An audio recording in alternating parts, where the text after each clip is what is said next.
پیر نے بھی یہی کہا تھا کہ ہم ہوئے تم ہوئے کہ میر ہوئے، اس کی زلفوں کے سب اسیر ہوئے۔ پھر مرزا غالب تک جب یہ شاعری آگے پہنچی تو انہوں نے فرمایا کہ نیند اس کی ہے، دماغ اس کا ہے، راتیں اس کی ہیں، تیری زلفیں جس کے بازو پر پریشاں ہو گئی۔ جب یہی سفر علامہ اقبال تک پہنچا تو آپ نے کمال کر دیا کہ وجود زن سے ہے تصویر کائنات میں رنگ، اور اسی کے سوز سے ہے، اسی کے ساتھ سے ہے زندگی کا سوز درود۔ حضرات، آپ نے محترمہ امرینہ قیصر صاحبہ کو داد و تحسین سے نواز کر ان کی جو حوصلہ افزائی کی ہے، ہمیں امید ہے کہ وہ آئندہ بھی اسی طرح سے ہمارے مشاعروں میں آتی رہیں گی اور ہمیں عمدہ کلام سے نوازتی رہیں گی۔ حضرات، اب اگلے شاعر کو میں دعوت کلام دینے سے پہلے ایک مطلع اور ایک شعر، کہ کیا خوب تماشا نگاہ یار کرے ہے، کیا خوب تماشا نگاہ یار کرے ہے، ایک پل میں ولی پل میں گنہگار کرے ہے۔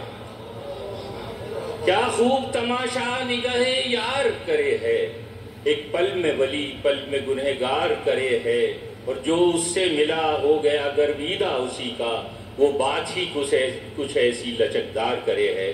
میری مراد ہے اردو گلبن کے جنرل سیکرٹری اسلم افغانی صاحب سے کہ وہ آئیں اور آج اپنے پہلے کلام کا اور پہلے مشاعرے کا آغاز فرمائیں، اور تمام سامعین سے درخواست گزار ہوں، یہاں میری نظر جہاں جہاں تک جا رہی ہے، ہمارے شمیم کوثر صاحب یہاں تشریف رکھتے ہیں، ہمارے ہمارے علی گڑھ کے اولڈ بوائز ایسوسی ایشن کے تمام جو سخن فہم حضرات ہیں وہ ہم یہاں پر تشریف رکھتے ہیں، ہمارے میں کس کا یہاں نام لوں، اور اسٹیج پر تمام لوگ جو تشریف رکھتے ہیں، اسلم افغانی صاحب کی پوری طرح سے حوصلہ افزائی فرمائیں، اور اب ان کا پیچھا نہیں چھوڑیں گے۔ محترم اسلم افغانی صاحب، صدر محترم کی اجازت سے السلام علیکم۔ وعلیکم السلام۔ حاضرین، کچھ احباب مجھے اسلم کے ساتھ نام کے ساتھ شاعر لگایا کرتے تھے، تو عقیل جمیل صاحب انہوں نے جب بھی میرا نام پکارا شاعر کہا، شاید ان کی بات کبھی وہ وقت تھا ہوگا کہ وہ قبول ہو گئی، اور چند دن قبل، ویسے تو میں اشعار لکھتا تھا، سیدھا اشعار لکھتا تھا اور بھول بھی جاتا تھا کیونکہ تک بندی ہوتی تھی، لیکن کچھ دن پہلے ایک دو چار اشعار میں نے رکھ لیے تھے، استاد محترم کو بتایا اور دونوں استادوں کو، تو یہ دونوں نے جو ہے کہا کہ ہاں ٹھیک ہے، تو مجھے تھوڑی سی ہمت باندھی۔ پھر اس کے بعد کچھ دن پہلے یہ مشاعرے کے جو ہے پروگرام میں، اس کے سلسلے میں، پروگرام کے سلسلے میں مصروف تھا، تو کچھ اشعار ہو گئے، بلکہ ایک غزل ہو گئی، تو سماعت کریے ایک دو اشعار پھر ایک غزل۔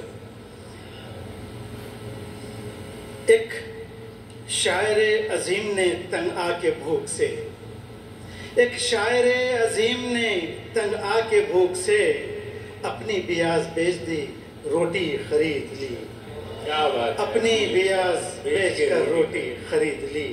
کیا بات۔ ایک اور شعر، کہ لفظوں کی چاشنی سے نہ مجھ کو فریب دے، واہ، لفظوں کی چاشنی سے نہ مجھ کو فریب دے، دشمن ہے تو رقیب کے لہجے میں بات کر۔ کیا بات ہے، کیا بات، دشمن ہے تو رقیب کے لہجے میں بات کر۔ واہ واہ واہ، شکریہ۔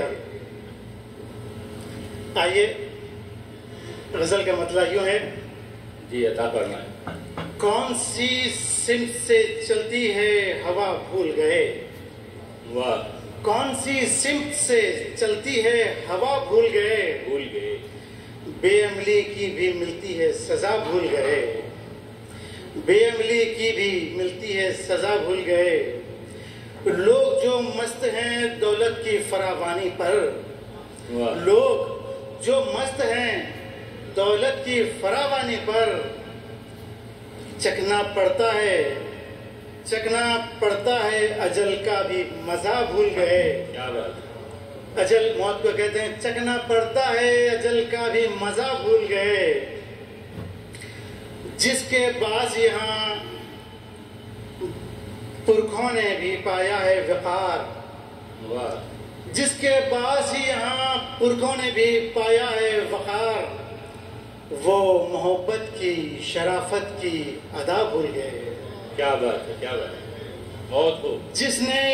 جس کے باعث یہاں پرکھوں نے بھی پایا تھا وقار. وہ محبت کی شرافت کی ادا بھول گئے. جو کیا کرتے تھے اوروں کے بھی زخموں کا علاج. جو کیا کرتے تھے اوروں کے بھی زخموں کا علاج. آج وہ اپنے ہی زخموں کی دوا بھول گئے. کیا بات ہے بھائی. کیا بات ہے. کیا بات. آج وہ اپنے ہی زخموں کی دوا بھول گئے. شکریہ. کیا وہ آئیں گے بلانے پہ تیرے پاس اسلم. واہ. مختہ. کیا وہ آئیں گے بلانے پہ تیرے پاس اسلم. کیا بات. وہ جو مسجد کے میناروں کی صدا بھول گئے. کیا بات ہے. کیا بات ہے. بہت. کیا وہ آئیں گے بلانے پہ تیرے پاس اسلم. واہ واہ واہ. وہ جو مسجد کے میناروں کی صدا بھول گئے. شکریہ. کیا بات ہے. کیا بات. یہ تھے اسلم افغانی صاحب جو اپنے کلام سے نواز رہے تھے. حضرات ہمارے مشاعرے میں اگر کوئی کمی ہے تو وہ ہے طنز و مزاح کے شاعر کی کہ ہماری ہزار کاوشوں کے باوجود بھی ہمیں کوئی طنز و مزاح کا شاعر میسر نہ ہو سکا.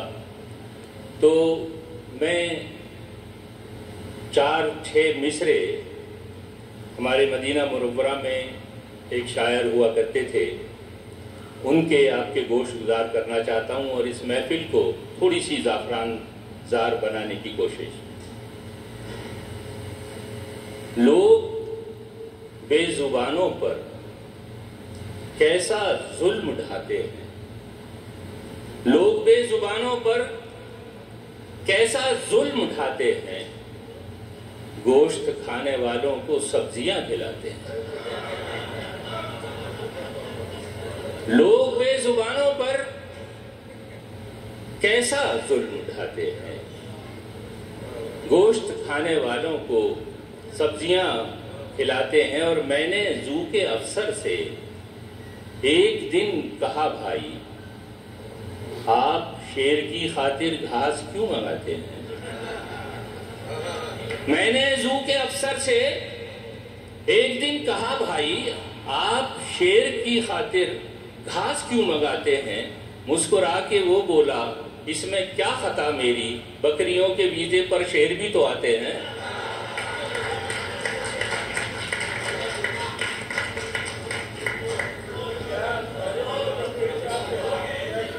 بہت.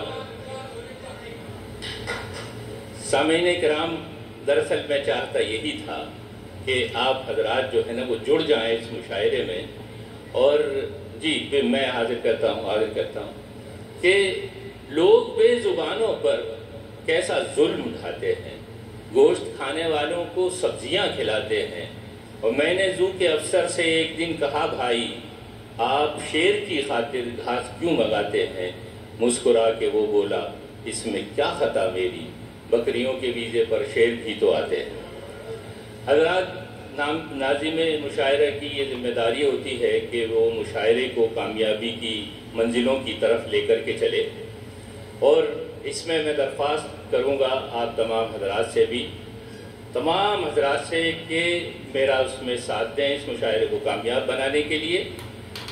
اس ایک مطلع اور ایک شعر کے ساتھ میں اگلے شاعر کو دعوت کلام دوں گا. ان کے نام کے ساتھ 3 لفظ جڑے ہوئے ہیں. اچھا میری سمجھ میں نہیں آیا کہ وہ واقعی وہ 3 لفظ ان کا سچائی سے کوئی تعلق ہے یا نہیں. پرنس, مفتی اور ڈاکٹر. اب یہ اللہ کرے کہ میں جانتا ہوں کہ شاعر تو بہت اچھے ہیں ان کو دعوت کلام دینے سے پہلے ایک مطلب کہ مسیحا سے نہیں نکلا تو کیا قاتل سے نکلے گا؟ مسیحا سے نہیں نکلا تو کیا قاتل سے نکلے گا؟ یہ دل کا درد ہے پیارے، بڑی مشکل سے نکلے گا۔ یہ دل کا درد ہے پیارے، بڑی مشکل سے نکلے گا۔ اور کہاں جاتے ہو انجام تماشا دیکھتے جاؤ، بھنور میں ڈوبنے والا بھی ساحل سے نکلے گا۔ میری مراد ہے محترم پرنس ضیاء صاحب سے کہ وہ آئیں اور اپنے کلام سے نوازیں، اور ان کا ایک شعر کہ خرد کی ارتقاء کا ہے تقاضا، خدا کے عشق میں گہرا اترنا۔